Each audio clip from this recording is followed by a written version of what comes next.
Hallelujah, praise the Lord. आप सभी का आज के इस प्रोग्राम में एक बार फिर से स्वागत करती हूँ और धन्यवाद देते हैं परमेश्वर का कि प्रभु ने आपको संभाला, जीवित रखा, सुरक्षित रखा और अपने अनुग्रह में छुपाए रखा। क्योंकि प्रियो, हर बार मैं इस बात को कहती हूँ, हर दिन उसकी महिमा करता है, हर सुबह उसकी महिमा करती है। वचन बताता है कि हम मिट नहीं गए, ये यहोवा की महाकरुणा का फल है। देखिए आसपास क्या हो रहा है, बहुत से घरों में है, बहुत से सड़कों पर हैं, पर आप और मैं प्रभु के अनुग्रह में है, जीवित हैं। प्रभु का धन्यवाद देते हैं। और प्रियो, विश्वास करती हूँ हर बार की तरह प्रभु का कलाम आज भी आपसे कुछ बातों को करेगा और आप उन चीज़ों को मेडिटेट करोगे और अपने जीवन में अप्लाई करोगे। हालेलुया। आज का विषय थोड़ा गंभीर है मेरे प्रियो, और उन लोगों के लिए है जो अभी भी सोए हुए हैं, जो अभी भी जिन्हें फ़र्क नहीं पड़ता। वो बहुत से सरमन सुनते हैं, मैसेजेस सुनते हैं यूट्यूब में, फेसबुक में, और शुभ संदेश, बहुत से लोगों के फ़ोन कॉल्स आते हैं जो इस बात को कहते हैं कि हम सुबह से लेकर शाम तक हमारे घर में शुभ संदेश चलता है या कोई भी धार्मिक चैनल चलता है और हम पूरा दिन प्रोग्राम्स देखते रहते हैं। आपको बताना चाहती हूँ प्रियो, वचन जिस भी माध्यम से आप सुन रहे, वचन का उद्देश्य ये है कि आप प्रार्थनाओं के जीवन में थोड़े गंभीर हो जाएं। आप सिर्फ सुनते ना रहें, पर आप उन चीज़ों को अपने लाइफ में अप्लाई करें। आप वचन को सुनने के बाद अपने कमरे में जाएं और घुटने टेक कर प्रार्थना करें। हर एक प्रचारक का यही उद्देश्य होता है। बहुत ज़्यादा सुनने से आप कभी भी धर्मी नहीं बनेंगे। बहुत ज़्यादा सुनने से आपकी लाइफ में कभी भी चेंज नहीं आएगा। चेंज तब आएगा जब आपने सुना और उसे अपने जीवन में लागू किया, तब आपकी लाइफ में चेंज आएगा। बहुत ज़्यादा सुनते रहने से कभी भी चेंज नहीं आएगा। आज का वचन थोड़ा गंभीर है और मैं उन लोगों से बात करना चाहती हूँ जो वास्तव में बहुत समय से वचन को सुन रहे हैं, लेकिन उनको कोई फ़र्क नहीं पड़ता कि वो अपनी लाइफ को लेकर सीरियस हो जाएं। प्रियो, आज ज़रूरी है जब आप वचन को सुनेंगे, सीरियस हो जाइए अपनी लाइफ को लेकर। अब इधर उधर झांकना ताकना बंद करिए। अब अपने स्पिरिट को लेकर सेंसिटिव हो जाइए, क्योंकि यीशु मसीह का आगमन बहुत नज़दीक है। नहीं जानते कौन सा दिन, कौन सा पल हो जब मेरा यीशु आ जाए। तैयारी में रहना ज़रूरी है। आज का कलाम जो मैं आपके बीच में लेकर आई हूँ वो पाया जाता है भजन संहिता 132 उसके पहले पद से 5 पद तक। हे यहोवा, दाऊद के लिए उसकी सारी दुर्दशा को स्मरण कर। उसने यहोवा से शपथ खाई और याकूब के सर्वशक्तिमान की मन्नत मानी। यहाँ पे दाऊद एक मन्नत परमेश्वर से मानता है। आप जानते हैं मन्नत किसे कहते हैं? कि प्रभु तू मेरे लिए इस कार्य को कर दे, और यदि तूने ये कार्य कर दिया तो मैं तेरे लिए कुछ करूँगा, या जो भी आपने प्रॉमिस लॉर्ड से किया। दाऊद ने यहाँ परमेश्वर से एक मन्नत मांगी, और आप देखिए क्या मन्नत उसने मानी है। 3 पद, निश्चय मैं उस समय तक अपने घर में प्रवेश न करूँगा और न अपनी पलंग पर चढ़ूँगा। दाऊद कहता है निश्चय मैं उस समय तक अपने घर में प्रवेश न करूँगा और न अपनी पलंग पर चढ़ूँगा। यानी कि वो किसी चीज़ को लेकर बहुत व्याकुल है। कोई बात है जो उसे परेशान कर रही है और वो कह रहा है जब तक ये कार्य नहीं होता प्रभु मैं अपने घर में आराम से नहीं जाऊँगा, पलंग पर नहीं चढ़ूँगा। अर्थ है मैं रेस्ट नहीं करूँगा, मैं आराम नहीं करूँगा। ऐसी क्या बात थी जो दाऊद को इतना व्याकुल कर रही थी? 4 पद कहता है न अपनी आँखों में नींद और न अपनी पलकों में झपकी आने दूंगा। प्रभु मैं सोऊंगा नहीं, मैं ऊँघूंगा नहीं, मेरे आँखों में झपकी नहीं आएगी, मुझे कुछ चाहिए। क्या? 5 पद, जब तक मैं यहोवा के लिए एक स्थान अर्थात याकूब के सर्वशक्तिमान के लिए निवास स्थान ना पाऊं। जब तक मैं याकूब के सर्वशक्तिमान के लिए एक निवास स्थान ना पाऊं, मैं अपने घर में नहीं जाऊंगा, अपनी पलंग पर नहीं चढ़ूंगा, अपनी आंखों में नींद नहीं आने दूंगा, झपकी नहीं आने दूंगा, क्योंकि मुझे उसके लिए एक निवास स्थान चाहिए। ये दाऊद को भीतर भीतर व्याकुल कर रही थी ये बात, और वो एक मन्नत लॉर्ड से मांग रहा है, लॉर्ड जब तक ये चीज़ नहीं हो जाएगी, मुझे तेरे लिए एक निवास स्थान नहीं मिल जाएगा, मैं रेस्ट नहीं करूँगा।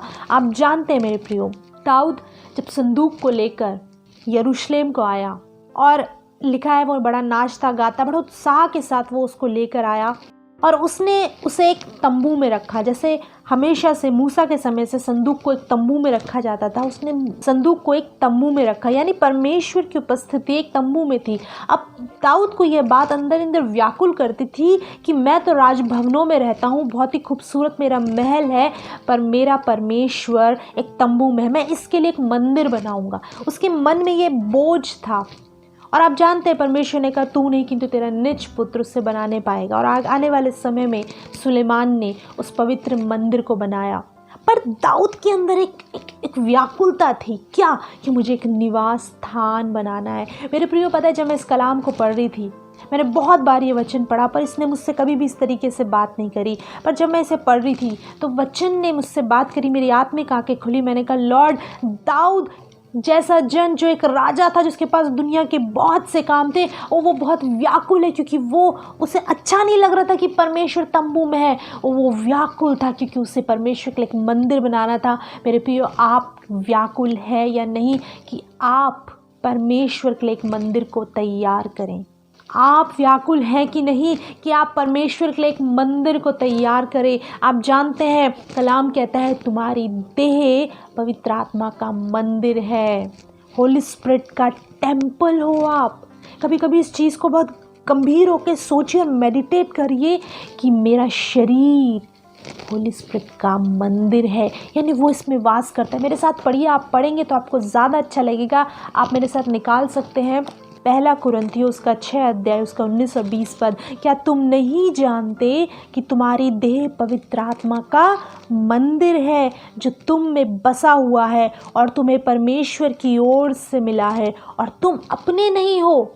और उस क्या कहता है, तुम नहीं जानते कि तुम्हारी देह पवित्र आत्मा का मंदिर है। वो अलर्ट कर रहा है, वो आप लोगों से क्वेश्चन को पूछता है, क्या तुम नहीं जानते कि तुम्हारी देह पवित्र आत्मा का मंदिर है? और लिखा है मंदिर जो तुम में बसा हुआ है और तुम्हें परमेश्वर की ओर से मिला है, और तुम अपने नहीं हो। ये लाइन बहुत खूबसूरत है जो कहती है तुम अपने नहीं हो। पूरी दुनिया अधिकतर अपने लिए जी रही है। मैं अच्छे से अच्छे घर में रह लूँ, मैं अच्छे से अच्छा भोजन कर लूँ, मुझे सारी सुख सुविधाएं मिल जाए। पूरा उद्देश्य मनुष्य का इस बात पर आ गया है कि मैं कैसे खुश रहूँ। पर खुदा का कलाम कहता है तुम अपने नहीं हो। आप किसी गलत फहमी में मत रहिए, आप अपने नहीं हो। क्यों?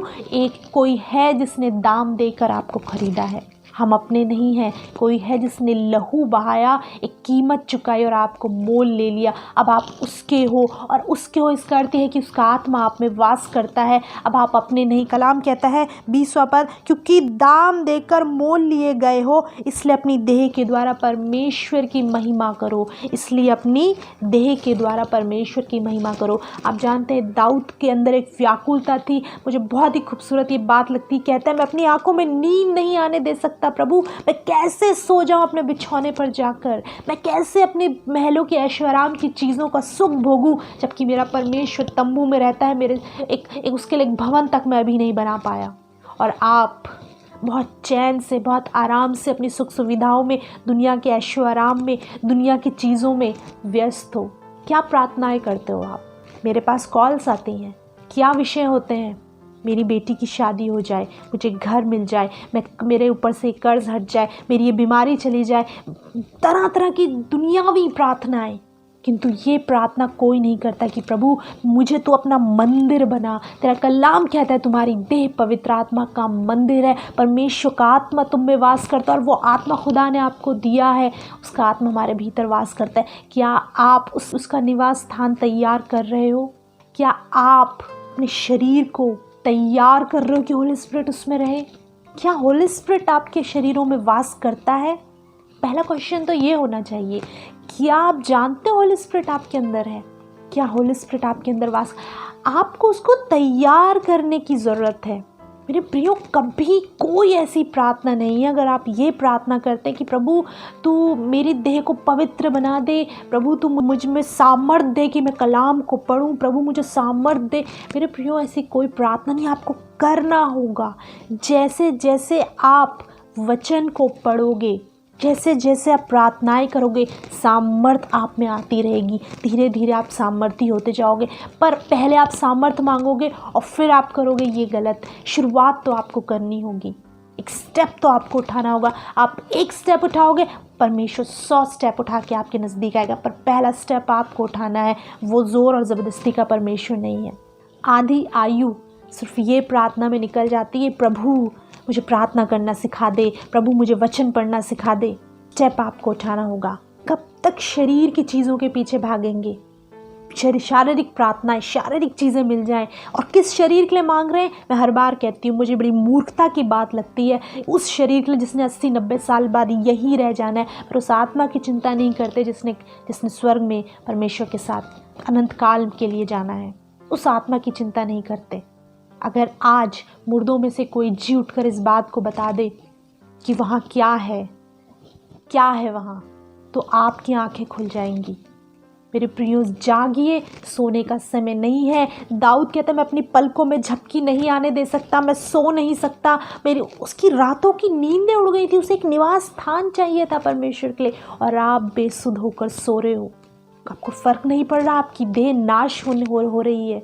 आपको फ़र्क नहीं पड़ता, आपने अपनी देह को व्यभिचार का दास बना दिया है, चोरी का दास बना दिया है। आप गुलामी में, दासत्व में जी रहे हो। कितना वचन पढ़ो, कितना टेलीविज़न पे प्रोग्राम देखो, यूट्यूब, फेसबुक, आप कहाँ से मैसेज सुनो, आप चर्चेस जाओ, आराधनालय जाओ, वचन सुनो, कोई फ़र्क नहीं पड़ता जब तक अपनी लाइफ में आप चेंज को लेकर नहीं आओगे। जानते भी हैं कि आपकी लाइफ में होली स्पिरिट आपके शरीरों में है भी या नहीं, या आप किसी गलत फहमी में जी रहे हैं। मेरे प्रियो, होली स्पिरिट वहाँ रहे। आप जानते हैं होली स्पिरिट परमेश्वर का आत्मा, अति पवित्र, उसका नाम ही होली है, पवित्र आत्मा, बहुत पवित्र है वो। आप जानते हैं परमेश्वर के सिंहासन के सामने यशाया दर्शन को देखता है और कहता है करूब थे, उसके सिंहासन था बहुत ऊंचे पर, और करूब थे और दो से अपने मुंह को ढांपे, दो से पैरों को ढांपे, दो से उड़ रहे थे और निरंतर एक बात कह रहे थे, पवित्र पवित्र पवित्र, सेनाओं का यहोवा पवित्र। अनंत काल से वो उस बात को कहते आ रहे थे, अनंत काल तक कहते रहेंगे, क्योंकि यहोवा पवित्र है। हम बहुत पापी लोग हैं, बहुत गुनाह करते हैं, पर उस परमेश्वर ने अपने लहू से हमें धोया है ताकि हमारे भीतर वास करे। आप जानते हैं अदन की वाटिका में क्या हुआ था? अदन की वाटिका में परमेश्वर के सम्मुख जब आदम और हवा थे, आदम और हवा ने पाप किया, परमेश्वर ने उसे अपने सम्मुख से निकाल दिया। किंतु मैं आपको बताना चाहती हूँ मेरे प्रियो, परमेश्वर ने एक स्थान उनको दे दिया कि तुम यहाँ रहो। अदन की वाटिका से ज़रूर निकाला, किंतु एक स्थान दिया कि तू यहाँ परिश्रम कर, तू यहाँ रह, फलों फूलों पृथ्वी भर में भर जाओ। आदम अपने कामों में व्यस्त हो गया। पर मेरे प्रियो, मैं आपको बताना चाहती हूँ, परमेश्वर आज भी एक घर को ढूंढ रहा है। उसने कह तो दिया तुम्हारी देह पवित्र आत्मा का मंदिर है, पर मनुष्य खोया हुआ है, उसे फ़र्क नहीं पड़ता इस बात से कि वो अपनी देह को उसका मंदिर तैयार करे। दाऊद कहता है, मैं अपनी आंखों में नींद नहीं आने दूंगा, पलकों में झपकी नहीं आने दूंगा। जानते हैं आपको करना क्या है? यदि आप चाहते हैं आपकी देह पवित्र आत्मा का मंदिर बने, एफर्ट करिए, याद करिए वो कौन से सिंस हैं जो आपकी लाइफ में हैं, जो आपको रूल कर रहे हैं। आप नहीं जानते, आपकी लाइफ में बहुत सी ऐसी बातें जो आपको रूल कर रही हैं। हो सकता है झूठ बोलना आपको रूल कर रहा हो सकता है व्यभिचार आपको रूल कर रहा हो, आप गलत संबंध में पड़े वो आपको रूल कर रहा है, हो सकता है कोई रिश्वत लेना, कोई धोखा देना, झूठ बोलना, अपने भाई बहनों से अच्छे संबंध ना होना, कोई सी भी चीज़ हो सकती है मेरे प्रिय, कोई सा भी पाप हो सकता है जो आपके जीवन में वो आपको रूल कर रहा है। इसलिए कलाम कहता है तुम स्वतंत्र होने के लिए बुलाए गए हो, दोबारा दासत्व के जुए में ना जुतो, तुम स्वतंत्रता के लिए बुलाए गए हो। उन सब चीज़ों से स्वतंत्र होने की ज़रूरत है कि उन सिंस को अपनी लाइफ से दूर करे और अपनी देह को पवित्र आत्मा का मंदिर बनाए, तैयार करे उसका निवास स्थान, वो तब आकर रहेगा। आप चाहते हैं परमेश्वर आपकी लाइफ में, सिंहासन तो तैयार कीजिए। आप चाहते हैं परमेश्वर की उपस्थिति आपकी लाइफ में हो, उसकी प्रेजेंस के लिए, वो राजाओं का राजा है, प्रभुओं का प्रभु है। जब राजा कहीं पर जाता है यूं ही नहीं चला जाता, सिंहासन लगता है, गीत गाए जाते हैं, वहाँ पे स्तुति होती है, तब जाकर राजा वहाँ पर एंटर करता है। वो तो सेनाओं का यहोवा, आकाश और पृथ्वी का रचने वाला महान परमेश्वर है, जिसने आपको और मुझको रचा है। यदि उसको अपने हृदय में इनवाइट कर रहे हो, यदि अपनी देह में उसको इनवाइट कर रहे हो, तो उसको तैयार कीजिए, अपनी देह को तैयार कीजिए। कलाम कहता है तुम अपने नहीं हो। किस गलत फहमी में हो? अपने लिए जी रहे हो, मेरे बच्चों का अच्छा हो जाए, मेरे पति का अच्छा हो जाए, मेरे पत्नी का अच्छा हो जाए, मेरे परिवार का अच्छा हो जाए, घर मिल जाए, मेरे प्रियो सब कुछ वो देगा। पर सिर्फ इसलिए मत जियो, अपनी देह को पवित्र आत्मा का मंदिर बनाओ। एक स्थान से हम और पढ़ेंगे, यशाया 26:8-9। हे यहोवा, तेरे न्याय के मार्ग में हम लोग तेरी बाट जोहते आए हैं। तेरे नाम के स्मरण की हमारे प्राणों में लालसा बनी रहती है। रात के समय मैं जी से तेरी लालसा करता हूँ। मेरा संपूर्ण मन यत्न के साथ तुझे ढूंढता है। ये यशाया एक बात को कह रहा है, तेरे नाम के स्मरण की मेरे प्राणों में लालसा बनी रहती है। आप जानते हैं लालसा ये एक ऐसा शब्द है जो संसार में यदि खुल जाए तो बड़ा ही भयानक है, क्योंकि अधिकतर मनुष्यों में लालसा दुनियावी चीज़ों की बनी रहती है। यदि ये संसार में खुल जाए, लालसा खुल जाए, तो कभी भी आंखें तृप्त नहीं होती गलत चीज़ें देखने से, कभी भी शरीर संतुष्ट नहीं होता। कितना भी बड़ी से बड़ी गाड़ी मिल जाए, इतनी बड़ी गाड़ी मिली इससे और बड़ी चाहिए, छोटा घर है और बड़ा घर चाहिए, कपड़े कम है और कपड़े चाहिए, हमेशा लालसा बनी रहेगी संसार में। किंतु यही लालसा यदि आत्मिक संसार में खुल जाए, यानी प्रभु मुझे और चाहिए, काफ़ी नहीं है, मेरा इतना इबादत करना काफ़ी नहीं है, मुझे और प्रार्थनाएं करनी है, मुझे तो उससे और चाहिए, मुझे और अभिषेक में आगे बढ़ना है, मुझे प्रार्थनाओं के जीवन में और आगे बढ़ना है, मुझे सामर्थ्य में और आगे बढ़ना है। जब ये लालसा आपकी आत्मिक संसार में खुल जाए तो आपसे बड़ा धन्य और कोई नहीं है। वो परमेश्वर अपने आप को आप पर प्रकट कर देगा। हालेलुया। आप उसका जीवित मंदिर बन जाएंगे। जानते हैं, एक चलते फिरते जीवित मंदिर की जिसमें यहोवा परमेश्वर वास करे। यानी कि जब आप किसी स्थान पर जाएंगे, वो यहोवा परमेश्वर की उपस्थिति को कैरी करके जाएंगे। आप अकेले नहीं होंगे, आपके भीतर यहोवा परमेश्वर उपस्थित होगा। क्यों? क्योंकि आपने अपनी देह को उसका मंदिर बनाया है। यशायाह कहता है, तेरे नाम के स्मरण की मेरे प्राणों में लालसा बनी रहती है। मुझे अच्छा लगता है ये शब्द लालसा, यानी कि वो कहते हैं तेरे नाम के स्मरण की एवरी सेकेंड तेरे नाम का स्मरण मेरे मन में बना रहता है। जब भी मैं कुछ गलत करने वाला होता हूँ, वो स्मरण मुझे आ जाता है और उस काम को करने से रुक जाता हूँ। आप पाप करने से बच जाएंगे जब ये लालसा आपके आत्मिक संसार में खुल जाएगी। दूसरा पद क्या कहता है? रात के समय मैं जी से तेरी लालसा करता हूँ, मेरा संपूर्ण मन यत्न के साथ तुझे ढूंढता है।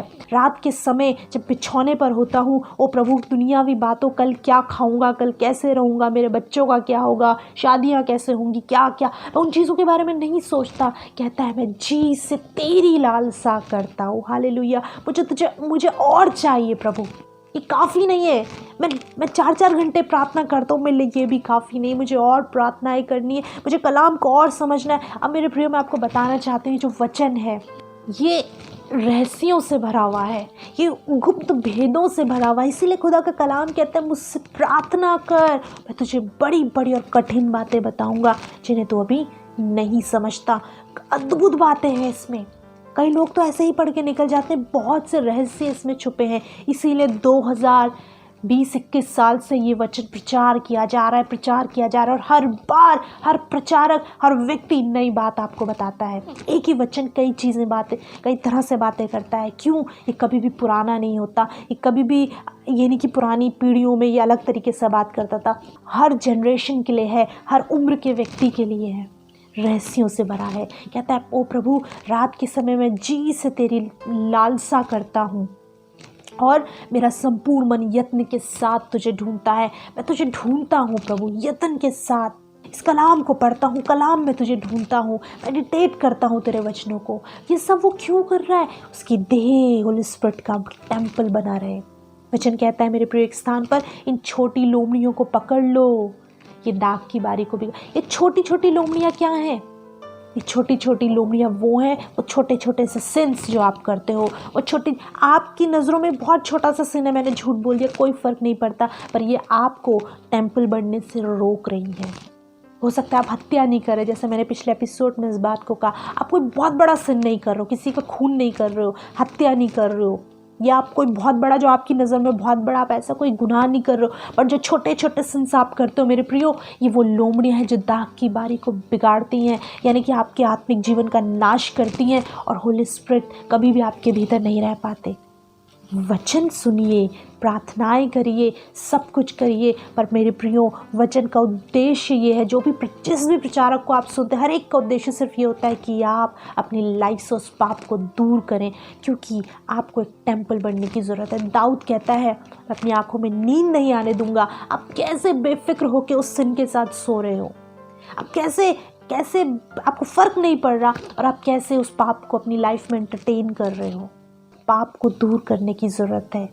उस पाप को दूर करने के लिए उपवास करिए, प्रार्थनाएं करिए, एफर्ट्स करिए, फाइट करिए अपनी बॉडी से। वचन बताता है, आत्मा देह के विरोध में, देह आत्मा के विरोध में परस्पर युद्ध करते हैं। दोनों विरोधी एक दूसरे के, एवरी टाइम दोनों में फाइट होती है। और हम कैसे इस फाइट को जीत सकते हैं? जब हम प्रार्थनाओं में, आप ज़रूर से उपवास करिए, बहुत सामर्थ्य उपवास करना, प्रार्थनाएं करिए। भोर को अपने बिछौने पर जाने से पहले, जैसे यशायाह कहता है, रात के समय में जी से तेरी लालसा करता हूँ, तुझे यत्न के साथ ढूंढता है मेरा मन। मेरे प्रियो, खुदा का कलाम आपसे इस बात को कहता है, अपनी देह को एक टेम्पल के रूप में तैयार कीजिए। अपनी देह को नाश मत होने दीजिए, इसको एक मंदिर बनाइए। आप नहीं सो सकते, आप बेफिक्र नहीं हो सकते, आप ऐसा नहीं, आपको फ़र्क पड़ना बंद हो गया है। जागिए, अलर्ट हो जाइए। आप देखिए आपकी देह में कौन सी वो छोटी लोमड़ियां हैं जो आपकी दाग की बारी को, आपके आत्मिक जीवन का नाश कर रही है। उन्हें दूर करिए। प्रार्थनाओं को लेकर गंभीर हो जाइए, वचन को उठा लीजिए, थाम लीजिए और प्रार्थनाओं में बैठिए। जो भी फ्री टाइम मिलता है, अपना फेसबुक, हर एक चीज़ दूर करिए, अपने फ़ोन को ऑफ करिए। कोई सॉन्ग मत सुनिए, कोई आराधना का कोई म्यूज़िक नहीं, कुछ नहीं। फ़ोन स्विच ऑफ करके दूर रखिए, अपने कमरे को बंद करिए, प्रभु के साथ अकेले में समय बिताइए। आप जानते हैं मेरे प्रियो, परमेश्वर उस व्यक्ति से मिलने आता है जो अकेला होता है। आजकल व्यक्ति अकेला होकर भी अकेला नहीं है, अकेला होकर भी अकेला नहीं, कि उसका फ़ोन उसके साथ होता है, माइंड में दुनिया जहान की थॉट्स होती हैं, वो अकेला नहीं होता। परमेश्वर आपसे मुलाकात करने आएगा जब आप कलाम के साथ अकेले उसके लिए बैठेंगे, ठहर कर बैठेंगे। देखिए आपकी लाइफ में कौन सी ऐसी लोमड़ियां हैं, उन्हें दूर करिए।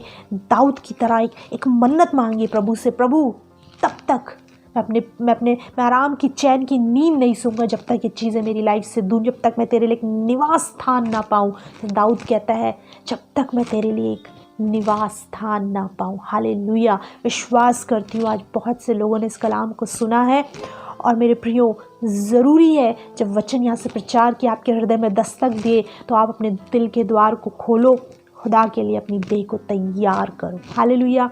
अपनी आंखें बंद करेंगे, प्रार्थना करें। सच में प्रभु, तेरा दास दाऊद इस बात को कहता है कि मैं अपनी आँखों में नींद नहीं आने दूंगा, अपनी पलकों में झपकी नहीं आने दूंगा, मैं अपने पलंग पर ना चढ़ूंगा, मैं अपने घर में प्रवेश ना करूंगा जब तक तेरे लिए एक निवास स्थान ना पाऊँ। और प्रभु, मैं प्रार्थना करती हूँ हर एक सुनने वाले पर, प्रभु सच में इनके देह को तू होली स्पिरिट अपना मंदिर बना। प्रभु तू इनमें वास करना चाहता है, तू उनके भीतर रहना चाहता है। प्रभु होने पाए खुदावन कि ये अपनी देह से उन चीज़ों को, उन कार्यों को दूर करे जो तुझे महिमा नहीं देते। प्रभु ये व्यक्ति खुद जानता है इसके जीवन में कौन सा पाप इस रूल कर रहा है, ये बहन खुद जानती है इसके जीवन में कौन सा पाप रूल कर रहा है। यीशु नासरी, हम तेरा अनुग्रह मांगते, अपनी बेटी को क्षमा कर, अपने बेटे को क्षमा कर। और होने पाए मेरे प्रभु कि ये जाग सके नींद से, और प्रभु एक तैयारी में लग जाए कि मैं अपनी देह को अपने परमेश्वर की महिमा का स्थान ठहराऊंगी, उसका निवास स्थान ठहराऊंगी। हालेलुया। ये इस बात को जानने पाए प्रभु कि ये अपने नहीं है, कि तुम मोल लिए गए हैं, अब ये किसी और के हैं। हालेलुया। प्रभु हर एक पर तेरा अनुग्रह इसी समय आकर ठहर जाए। ओ प्रभु, यदि इनकी कोई आवश्यकता है, कोई नीड है, कोई परेशानी है, प्रभु यीशु के नाम से जब इन्होंने आज वचन को सुना है, इनके जीवन को छोड़ कर जाने पाए। और प्रभु ये तेरे प्रेम में, तेरे ज्ञान में, तेरे विश्वास में आगे बढ़ने पाए। धन्यवाद प्रभु सारी बातों के लिए। हर एक को मैं तेरे हाथों में सौंपती हूँ। प्रार्थना विनती यीशु मसीह के नाम में पिता से मांग लेते हैं, आमीन। विश्वास करती हूँ प्रभु की प्रियो की आज खुदा के कलाम ने आपसे बात करी है, और अब आप सेंसिटिव हो जाएंगे, अलर्ट हो जाएंगे अपने जीवन को लेकर, ऐसा ना हो कि ये जीवन नाश हो जाए। इस जीवन को एक तैयारी में लेके जाना ज़रूरी है। हालेलुया। मैं धन्यवाद देती हूँ हर एक व्यूअर्स का जो हमें रेगुलर देखते हैं। आप लोग के फ़ोन कॉल्स हमारे लिए बहुत मायने रखते हैं। नीचे कॉन्टैक्ट डिटेल्स आप देखने पा रहे होंगे। यदि आपकी कोई प्रार्थना का निवेदन है, कॉल करिए, हम आपके लिए प्रार्थना करेंगे। और प्रियो, आप हमें व्हाट्सएप भी कर सकते हैं। आप जो फर्स्ट नंबर आप देख रहे हैं, आप इस पे हमें व्हाट्सएप करिए। यदि आप कॉल नहीं कर सकते हैं, आप रिटर्न में मैसेज भेजिए, हम आपके लिए प्रार्थना करेंगे। मेरे प्रियो, यदि आपको ये प्रोग्राम पसंद आ रहा है, क्योंकि हम पिछले 1-1.5 साल से इस प्रोग्राम को कर रहे हैं, और यदि आप इससे आशीषित हो रहे हैं, आप चाहते हैं कि हम इसे कंटिन्यू करें, तो ज़रूर से आप हमारी इस छोटी सी सेवकाई को सपोर्ट करें। आप हमें अकाउंट डिटेल्स देखने पा रहे होंगे। आप हमें गूगल पे कर सकते हैं, पेटीएम कर सकते हैं, या फिर आप हमसे कॉल करिए। हम आपको बताएंगे आप कैसे इस मिनिस्ट्री को सपोर्ट कर सकते हैं। क्योंकि प्रियो, हमारा एक मात्र उद्देश्य ये है कि प्रियो, यीशु मसीह का वो मंदिर तैयार हो सके, यीशु मसीह का नाम दुनिया के कोने कोने में पहुंच सके, लोग जो अंधकार में बैठे हैं वो यीशु को जान सके, और बहुत से परिवारों तक मेरे यीशु का नाम पहुंच सके। इसलिए प्रियो, यदि आप चाहते हैं इस प्रोग्राम को हम कंटिन्यू करें, तो आप ज़रूर से अपनी डोनेशन से, अपनी टाइथ ऑफरिंग, जो भी प्रभु आपके हृदय में बोझ देता है, आप हमें सपोर्ट कर सकते हैं। हम आपके लिए प्रार्थना करेंगे। और मैं धन्यवादित हूँ लोगों का जो प्रभु से प्रेम करते हैं और इस कार्य में अपने हाथ को बढ़ा रहे हैं। हम नाम ले लेकर उन लोगों के लिए प्रार्थना करते हैं। प्रभु आप लोगों के परिवारों को बहुत आशीष दे, आपके जीवनों, आपके बच्चों को, हर एक पर आप प्रभु का आशीष बना रहे। हालेलुया। प्रिय, अगले सप्ताह हम आपसे दोबारा मुलाकात करेंगे। तब तक प्रभु यीशु मसीह में आप सभी को हमारा सलाम।